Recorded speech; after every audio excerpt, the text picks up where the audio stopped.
Victor Vescovo dropped almost 8.5 kilometers straight down, to the true floor of the Atlantic Ocean, the deepest point it has, and a place no human had ever reached. The people who had studied it told him the same thing.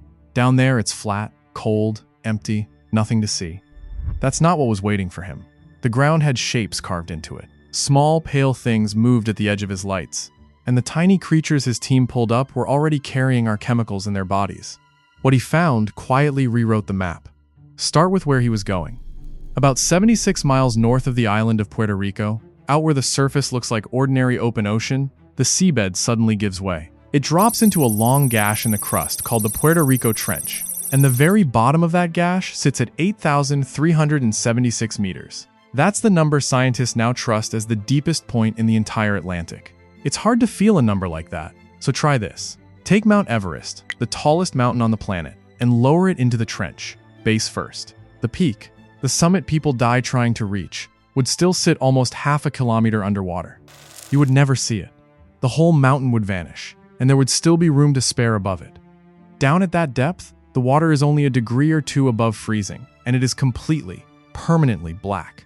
Not dim, black. Sunlight has never reached the floor of this trench, not once in the entire history of the world. And the weight of all that water overhead presses down with a force that is almost impossible to picture. Something like 800 times the pressure you feel standing on a beach right now. Imagine balancing a small car on the tip of your thumb and then holding that same crushing weight across every single square inch of your body at once. That is the pressure Vescovo was about to climb into, alone. And this trench isn't just deep, it's dangerous in a way that reaches far beyond the water. The Puerto Rico Trench exists because it sits on a seam between two of the planet's tectonic plates, the vast slab carrying North America and the one carrying the Caribbean, grinding past and against each other a couple of centimeters a year, slower than your fingernails grow. That slow, relentless pressure is what tore this gash into the crust in the first place, and it never really stops building. The region has produced enormous earthquakes, one measured close to magnitude 8 just north of the island. In 1918, a quake here shoved the sea into motion and sent a tsunami crashing into northwestern Puerto Rico, killing dozens of people in a matter of minutes. Scientists who study this zone will tell you plainly that a large enough rupture down here could push a wave not just toward the islands, but out across the open Atlantic, toward the eastern coastline of the United States. So the deepest, darkest, most remote place in the ocean is also, quietly, one of the most loaded triggers on the map. A spring the size of a mountain range, slowly winding tighter in the dark. Vescovo wasn't just diving into the deepest water in the Atlantic. He was lowering himself into the crack where the ground itself is under strain. And the strangest part is not that the place is deadly, it's what turned out to be living down there. But before the descent, you should understand the man who volunteered to make it. Victor Vescovo is not a scientist by training. He's a Texan who built his fortune in private equity, a former officer in the United States Navy Reserve, and a serious mountaineer who had already completed what climbers call the Explorer's Grand Slam, the highest peak on every continent, plus the North and South Poles. He is the kind of person who, having run out of mountains, looked down instead of up. And here's the part that tells you who he is. Most people with that kind of money buy a boat to sit on. Vescovo spent his to build a machine that could take him to the bottom of the sea, over and over, and then he insisted on piloting it himself, in the cramped dark, with his own hands on the controls. He didn't want to fund the expedition and watch from the ship. He wanted to be the one inside the sphere when it touched a floor no human had ever touched. His goal wasn't a single dive, it was all 5 of them, the deepest point in every ocean on Earth, a full set, something nobody had ever done. The Atlantic was one piece of that puzzle, and it needed a vessel that didn't yet exist, so he had one built. The submersible is called the Limiting Factor, made by a company in Florida called Triton, and it cost him somewhere around $37 million. At the heart of it is a sphere of solid titanium, just big enough for 2 people to fold themselves inside, with walls about 9 centimeters thick, roughly the width of your hand laid flat. Everything else on the sub can flood, freeze, or fail. That titanium ball is the one thing standing between a human being and a pressure that would crush a lesser hull like a soda can. What made this machine different from every deep submersible before, it wasn't just that it could reach the deepest ocean. Others had done that once, decades earlier, and never gone back. The Limiting Factor was the first ever certified to make that journey again and again, to full ocean depth, like a working truck instead of a one-time stunt. That was the whole idea. Not to touch the bottom once and retire, but to keep returning until the deepest places on Earth stopped being rumors and started being mapped. And to make it useful, the sub didn't go down alone. The team dropped separate unmanned landers, steel frames rigged with cameras and bait, that sank to the floor and waited in the dark, filming whatever came to feed while Vescovo explored nearby. Those quiet machines, sitting on the bottom recording an ocean no one was watching, would capture some of the most important footage of the entire trip. Because a human being can only look at what's directly in front of him. The landers looked at everything else. On the day of the dive, Vescovo sealed himself inside that titanium sphere, and the hatch closed over him. Then he began to sink. The descent alone took around 2.5 hours, a slow, steady fall through water that changes as you go. First the bright blue near the surface, then a deepening navy, then a blue so dark it stops being a color, and then nothing at all, just the reach of his own lights and an ocean of black pressing in on every side. There is no engine roar on the way down. He wasn't driving so much as falling, letting the weight of the sub carry him deeper into a place where a single crack in the wrong seal, a single failure in that hull, would end everything in an instant, faster than his body could even register it. For hours, he was more isolated than an astronaut. No line to cut, no quick ascent, farther from another human being than almost anyone alive. Inside the sphere, it grows cold as the warm surface water gives way to near freezing deep, the metal ticking and settling around him as the pressure climbs. An astronaut in orbit is a few hundred kilometers up and can be seen as a moving light in the night sky. If something goes wrong up there, the whole world is watching and reaching. Down here, there is no reaching. If the hull failed, no rescue on Earth could arrive in time, and no one would even see it happen. He was betting his life on 9 centimeters of titanium and the people who built it, in a silence more complete than almost any human has ever sat inside. And then, after all that falling, his lights found the floor. This is where the story everyone expected was supposed to end. Instead, it's where it started. Because the bottom of the Atlantic was not the flat, dead plain everyone had described. When people imagine the deepest ocean, they picture a smooth, gray nothing, a desert of mud stretching out in every direction. What Vescovo's lights actually revealed was a floor with texture and shape, ripples and contours in the sediment, subtle rises and depressions, a landscape that had clearly been worked on by slow, powerful currents no one had ever measured this far down. It didn't look like a void. It looked like a place. And here's the part that honestly disturbs me a little. We had assumed the deepest point in half the world's ocean was featureless simply because no one had gone to look. The emptiness wasn't out there in the water. The emptiness was in our maps. For all of human history, the true floor of the Atlantic had been a blank space we filled in with a guess. Flat, dead, done. And the first time a person actually lowered himself down to check, the guess fell apart in the beam of a single light. And it wasn't just the terrain that broke the story. There was life. At a depth where the pressure should flatten anything soft, Vescovo and the expedition's landers found creatures moving through the dark as if it were the most natural place on Earth to be. Pale, delicate fish with translucent bodies. Swarms of tiny scavenging crustaceans, called amphipods, drifting up to picked-over bait like insects to a porchlight. Even simpler, single-celled organisms that somehow build delicate shells and survive at the very bottom of everything. The fish are the part that still stops me. They have no armor, no thick shell to brace against the weight. They are soft, almost gelatinous, and that is exactly the trick.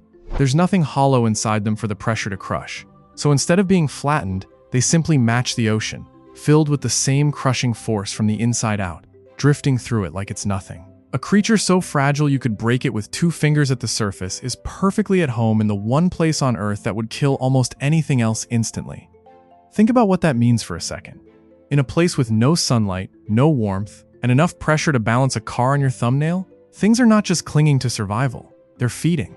They're hunting. They have a whole functioning world down there, and it was running perfectly fine long before any human arrived to shine a light on it. One thing I'm genuinely curious about while we're down here, if you were handed the chance to climb into that sphere and drop all the way to the bottom of the Atlantic yourself, would you actually do it? Or is that a door you'd never want to open? Tell me in the comments, because I'm not sure I know my own answer. There was another job to do down there, and it settled an argument that had lasted decades.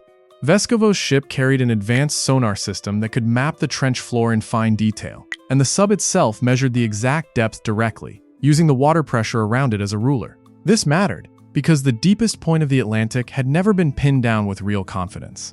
Back in 1964, a French submersible called the Archimede had descended into this same trench and reached roughly 8,300 meters, astonishingly deep for its time.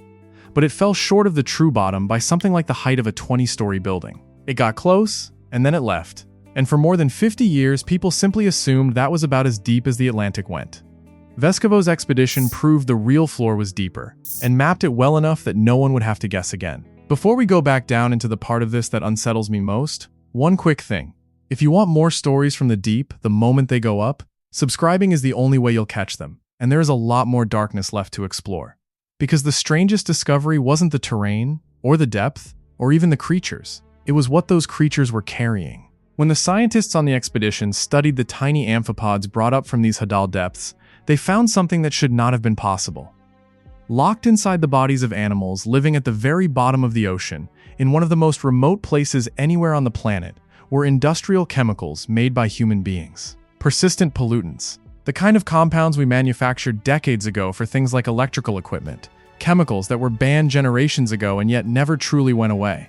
The same research team had already found these poisons loaded into trench creatures elsewhere in the world, at levels that in some cases rivaled some of the most polluted rivers on Earth. And here's the part that I genuinely can't get out of my head. There is no factory down there. No city, no shipping lane, no river mouth. It is arguably the single hardest place on the planet for a human being to reach. And still, our chemistry got there first. It drifted down through kilometers of water, settled into the food at the bottom of everything, and worked its way into the flesh of creatures that will never see the surface, never see a coastline, never encounter a human being. Sit with that. We have not physically visited most of the deep ocean, but we have already contaminated it. The deepest point in the Atlantic was reached by a person for the very first time in 2018, and by the time he got there, we had, in a sense, beaten him to it by decades. Not with a flag or a footprint, with our waste. So you might think reaching the bottom of the Atlantic would be the end of it. One ocean, checked off, done. Instead, it was one stop out of 5. Over the months that followed, Vescovo and his team took the same submersible to the deepest point of every ocean on the planet. The Southern Ocean, the Indian, the icy Arctic, and the Pacific's Mariana Trench, the deepest place on Earth, where he set a record for the deepest dive a human has ever made. Along the way, the expedition's scientists, led by a deep-sea biologist named Alan Jamieson, gathered footage and specimens from worlds no one had ever documented. They came back believing they had found creatures entirely new to science, species that had never been named because no one had ever been deep enough to meet them. Think about how strange that sentence is. In an age when we have mapped the human genome and landed machines on other worlds, this expedition kept meeting animals that had no name at all, because they lived in a part of our own planet no set of human eyes had ever reached. Every dive was, in a small way, a first contact. And most of those creatures were pulled into the light for a few minutes, studied, and then returned to a darkness so total that the odds of any human ever seeing that individual again are effectively 0. And the submersible didn't retire after the record either. It kept diving, carrying researchers and paying passengers back into the trenches, proving that the deep ocean wasn't a place you visited once and abandoned, but somewhere we could finally return to and actually study. What began as one wealthy man's private ambition quietly turned into one of the most complete surveys of the deepest ocean ever attempted. And yet, and this is the sobering part, even after all of it, even after touching the bottom of all 5 oceans, the total amount of the deep seafloor that human eyes have directly seen is almost nothing. A few pinpricks of light in an ocean of permanent dark. The Atlantic dive didn't close the book on the deep, it just showed us how thick the book really is, and how few pages we've read. There's one more thing worth sitting with, because it captures how little we truly know.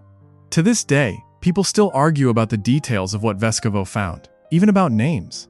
The deepest patch of the Atlantic sits inside a broader depression, and there was never clean agreement on what to call the exact spot. Some reports used one name, some another, and the expedition itself largely declined to settle it. That argument sounds trivial until you realize what it reveals. We were debating the name of the deepest place in an entire ocean before a single human had ever actually been to the bottom of it. We had a label for a spot we had never seen. And that's the real lesson of this whole story. The deep ocean isn't some distant frontier we've mostly handled. It is right here. Underwater we sail across every day. And we have better maps of the surface of Mars and the far side of the moon than we do of the floor beneath our own ships. Most of it has never been mapped in detail. Most of it has never been lit. We share this planet with an enormous, living, moving world, and we have barely leaned over the edge to look. Everyone said the bottom of the Atlantic was flat, cold, and dead. It wasn't. It had shape, it had current, and it was full of life that was doing just fine without us. The one thing down there that carried a human fingerprint wasn't a discovery to be proud of. It was our own pollution, waiting in the dark before we ever arrived. There is a whole hidden world beneath the waves, and the first honest look at it left us with more questions than answers. And some of what's been pulled up from the deep since is even harder to explain than a poisoned creature at the bottom of the sea. That's where we're going next. I'll see you on the next one.